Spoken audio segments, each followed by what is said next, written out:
बच्चों, अर्धवार्षिक परीक्षा हाफ ईयरली एग्जाम 2023-24 कक्षा 11 फिजिक्स का असली पेपर है, रियल पेपर है। इस वीडियो के अंदर मैं आपको देने वाला हूं, तो वीडियो को लास्ट तक देखना है, वीडियो को कहीं पर भी स्किप नहीं करना है। नमस्कार प्यारे बच्चों, स्वागत आप सभी का आपके अपने YouTube चैनल में। अगर आप कक्षा 11 के छात्र हैं तो इस वीडियो को आपको पूरा देखना है, क्योंकि आज के इस वीडियो के अंदर मैं आपको अर्धवार्षिक परीक्षा सत्र 2023-24 हाफ ईयरली एग्जाम 2023-24 कक्षा 11 भौतिक विज्ञान फिजिक्स का एक ऐसा पेपर देने वाला हूं जो पेपर आपके 2023-24 अर्धवार्षिक परीक्षा में आने वाला है। अगर आपने इस पेपर को एग्जाम से पहले अच्छे से आपने तैयार कर लिया तो फिजिक्स के अंदर आप अर्धवार्षिक परीक्षा 2023-24 में पूरे 50 मार्क्स है वो अचीव कर सकते हैं। तो वीडियो को पूरा देखना है, कहीं पर वीडियो को स्किप नहीं करना है। और इस पेपर का पीडीएफ आपको कैसे डाउनलोड करना है, पीडीएफ कहां पर मिलेगा, वो भी इस वीडियो के अंदर मैं आपको बताऊंगा। तो वीडियो को लास्ट तक देखना है।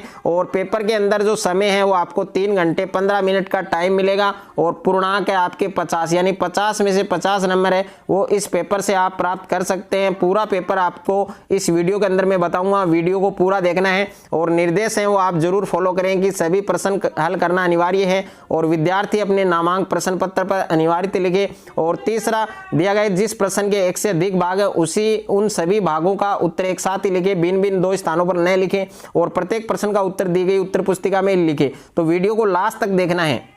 तो प्यारे बच्चों, पूरा पेपर आप देख सकते हैं। पेपर है वो आपके इंग्लिश और हिंदी दोनों माध्यम में है, तो दोनों माध्यम के जो विद्यार्थी हैं वो इस पेपर को पूरा देख सकते हैं और अच्छे से आपको तैयार करना है, क्योंकि ये पेपर अगर आपने तैयार कर लिया तो पूरे 50 मार्क्स हैं वो अर्धवार्षिक परीक्षा 2023-24 में आप आराम से बना सकते हैं। तो सबसे पहला प्रश्न आपको बहुविकल्पीय प्रश्न दे रखा है, जिसमें पहला प्रश्न है कि प्रकृति के सबसे दुर्बल मूल बल की प्रास होती है। तो यहां पर ए ऑप्शन में 10 की घात 16 मीटर, ब में आपके 10 की घात 16 सेंटीमीटर, स में आपके अनंत दे रखा है, डी में आपके 10 की घात 10 मीटर। उसके बाद में दूसरा प्रश्न है कि बाह्य बल की अनुपस्थिति में किसी निकाय का वेग ए ऑप्शन में है 0, बी में आपके नियत, सी में आपके बढ़ेगा और डी में आपके घटेगा। तो कौन सा ऑप्शन आपका सही होगा। और तीसरा प्रश्न आपको दे रखा है कि स्वतंत्रता पूर्वक गिर रही एक वस्तु द्वारा गति के प्रथम तथा द्वितीय सेकंड में पार की गई दूरियों का अनुपात कितना होता है। तो ए ऑप्शन में 2:3 और बी में आपके 1:3, सी में आपके 1:2 और डी में आपके 3:1। तो इसमें भी आपको बताना है कि कौन सा ऑप्शन आपका करेक्ट माना जाएगा। क्वेश्चन नंबर 4 है कि प्रत्यास्थता गुणांक का वी में सूत्र होता है। तो ए ऑप्शन में है m1l1t-2 और बी में m1l1t1 और सी में m1l-1t-2 और डी में m1l1 और t-2। तो कौन सा ऑप्शन आपका सही होगा। और पांचवा प्रश्न है कि तने हुए तार के प्रति एकांक आयतन में संचित प्रत्यास्थ स्थितिज ऊर्जा का मान होता है। तो ए ऑप्शन में है प्रतिबल गुणा विकृति और बी में 1/2 गुणा प्रतिबल गुणा विकृति और सी में आपके 1/4 गुणा प्रतिबल गुणा विकृति और डी में 3/4 गुणा प्रतिबल गुणा विकृति। और छठा प्रश्न है किस ताप पर जल का घनत्व अधिकतम होता है। तो ए ऑप्शन है 0 डिग्री सेल्सियस, बी में 8 डिग्री सेल्सियस, सी में आपके 2 डिग्री सेल्सियस और डी में आपके 4 डिग्री सेल्सियस। उसके बाद में देखिए क्वेश्चन नंबर 7 है आपके कि रुद्रोष्म प्रक्रम में आदर्श गैस के दाब P और आयतन V के मध्य संबंध होता है। और यहां पर ए ऑप्शन में है कि PV R बराबर नियतांक और बी में PV बराबर नियतांक, सी में आपके P/V बराबर नियतांक और डी में PV-R बराबर नियतांक। और 8वां प्रश्न है सरल आवर्त गति करते एक कण का विस्थापन अक्स बराबर 6 cos WT 8 sin WT metre है। तो इसका कण का आयाम क्या होगा। तो ए ऑप्शन में 10 मीटर, बी में आपके 2 मीटर, सी में 14 मीटर, डी में आपके 5 मीटर। उसके बाद में देखिए नेक्स्ट है आपके नेक्स्ट क्वेश्चन आपको दिया गया है यहाँ पर। नेक्स्ट क्वेश्चन है आपके क्वेश्चन नंबर 2। क्वेश्चन नंबर 2 आपको दिया गया है यहाँ पर। क्वेश्चन नंबर 2 आप देख सकते हैं कि रिक्त स्थानों की पूर्ति कीजिए। तो इसमें दे रखा है एक अश्व शक्ति का मान किलोवाट होता है और दूसरा है Cp-Cv बराबर क्या होता है। तीसरा है ऊष्मागतिकी का प्रथम नियम संरक्षण सिद्धांत पर आधारित है। और चौथा प्रश्न है किसी गैस के एक अणु की औसत गतिज ऊर्जा गैस के परम ताप की होती है। और तीसरा प्रश्न है अति लघुत्रात्मक प्रश्न। यहाँ पर पहला प्रश्न है कि प्रत्यास्थ टक्कर को परिभाषित कीजिए। दूसरा है न्यूटन का शीतलन नियम लिखिए। तीसरा प्रश्न आपके न्यूमेरिकल दे रखा है कि एक ऊष्मागतिकी प्रक्रिया में निकाय को 200 जूल ऊष्मा दी जाती है तथा निकाय द्वारा 50 जूल ऊर्जा कार्य किया जाता है, निकाय की आंतरिक ऊर्जा में कितना परिवर्तन होगा।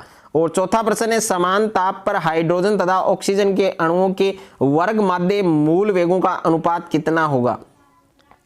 उसके बाद में पांचवा प्रश्न आपको दे रखा है कि गैसीय माध्यम में ध्वनि तरंगों के वेग के लिए न्यूटन का सूत्र लिखिए और लालपास ने इस सूत्र में क्या संशोधन किया था। और छठा प्रश्न है अवमंदित दोलन को परिभाषित कीजिए।